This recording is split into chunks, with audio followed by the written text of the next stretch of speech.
I've had an excellent experience working with Alexander First Nation, with the Business Council, and being embraced by the community. I've enjoyed being invited to multiple powwows, and certainly also enjoyed a nice cup of coffee and some warm bannock and homemade jam when I first attended my very first meeting with the chief at the nation. And just each and every time, and often the visits are around difficult things like truth and reconciliation, lost children, but I've always felt embraced and appreciated and respected for being willing to show up and have conversations sometimes about some really difficult things in our past.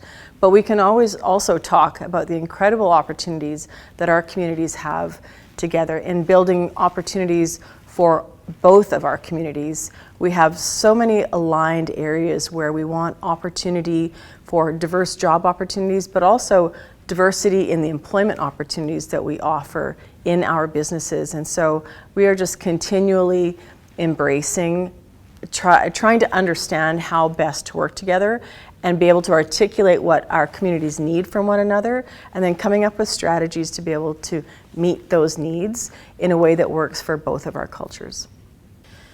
From an outsider looking in, I remember the grand opening of the valve company. I had no expectation when I was walking in as to what I was about to learn, but I was blown away by the energy and the professionalism, the passion, and just the support in the business community as well. And that particular valve company has just been an example of what having the right people, the right time with the right connections can do. So, I mean, that's just one example. But I would say what I've really been blown away by as well is just the relationship that we have been able to develop council to council over the last 2 terms. We've had some very meaningful conversations about what we need and what we don't need to see anymore. And we are just always impressed with how available the council to council conversations are. And I think that's how we can understand what we need for our communities and what our businesses need to be able to succeed and to thrive, and also what our entrepreneurs need. Not everybody wants a job. Some people want to create jobs. And so I also appreciate how we can interface with the nation to understand how to support both our community entrepreneurs and the Alexander First Nation community entrepreneurs. The relationship between Alexander Business Centre and Sturgeon County has definitely grown over the last few years. We have had a tremendous opportunity and interface both with the Villeneuve Landing Network. AFN was there from very early days, leaning in, learning to understand and see where opportunities were. And when we stood up the Edmonton Region Hydrogen Hub, the invitation was extended at the very beginning to Alexander First Nation, and they have been a staunch, committed supporter from day one.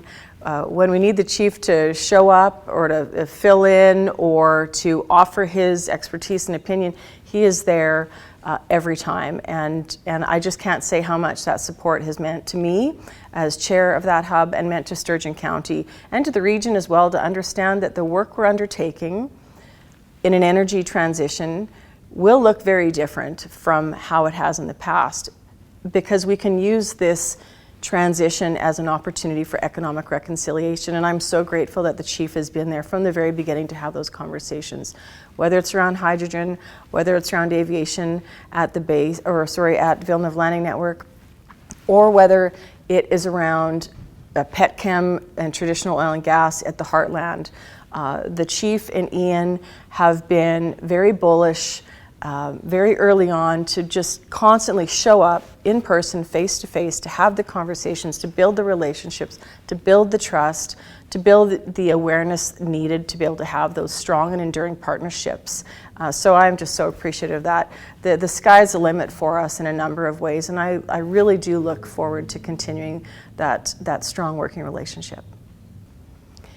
Long-term goals with regard to the relationship, again, I think reconciliation is really important. I think, and the truth is an important part of that. So if we continue to interface both socially and culturally, we will have a better understanding of the truth of what our history is, and we'll also have a better understanding what the truth of what our future needs to look like, because it has to be an inclusive and diverse future for people with different experiences, different backgrounds, and different ages as well. We see older people that want to still contribute to their communities in very meaningful ways, and our young people are also wanting to understand how to fit in and seize these opportunities. So I think we need to continue to have the conversation and include our elders in those conversations, but also make way for our youth so that they want to stay here and want to continue to carry the torch for the initiatives that we're working on today, like a low carbon energy transition, like having aviation and aerospace economies here, and like supporting our Canadian Forces base Edmonton with the very important work that they do, protecting our freedoms as well. And as well, they're a major employer. So again, there's just opportunities for diverse employment opportunities, but also diverse and inclusive workforces. And then balancing those economic aspirations with the really important piece that I think often Indigenous culture will bring to the conversation, that is around protecting the environment for generations to come. I would like to add that it is so important to build those personal relationships, because although often our homes are only miles down the road from one another, our histories and our experiences and our understandings are different. And so for us to be able to come together and have those conversations to increase our understanding of one another is going to help us be able to create a future that works for everybody. And I just can't say enough about the quality of conversations and the personal relationships that are developed between both Chief and Council and Mayor and Council here. It is very important to Sturgeon County to continue that work, and I hope that that's the same for Alexander First Nation.